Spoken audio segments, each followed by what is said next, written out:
Ну, ногайцы, так, это русское название. Сами мы себя называем ногайлар, ногай. Или же можно также в русской традиции есть еще такое название ногаи, нагаи. Вот, я, честно говоря, склоняюсь к тому, чтобы назвать себя ногаем, нагаем, и во множественном числе нагаи, да, как бы получается, ногаи. Почему? Потому что под этнонимом нагайцы на самом деле не весь народ объединяется, потому что есть нугаи в Крыму, часть крымских татар, есть нугаи в Астрахани, которые записаны были советскими властями в состав татар, это так называемые астраханские татары, поэтому вот этноним нагайцы, он не объединяет всю нашу нацию.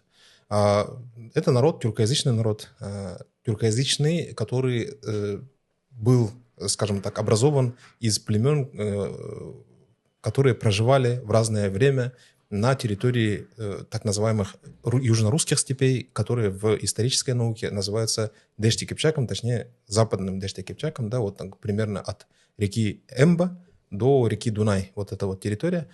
Вот, ну, лично мои предки это были вот асы, аланы, такой известный, да, ираноязычный кавказский народ. Вот, ну, он был степным народом, поэтому он такой, скажем так, сложно составной. Например, там интересно, ну, для меня лично интересно бывают какие-то монголоидные составляющие в составе скифо-сарматских племен. И такие свидетельства есть. Там это Ипатовская принцесса, это находки в Джулатском городище, там есть статуя с монголоидными чертами. Это интересно на самом деле, потому что это в кавказской среде, показывает, что в кавказской среде всегда было присутствие какой-то монголоидной составляющей.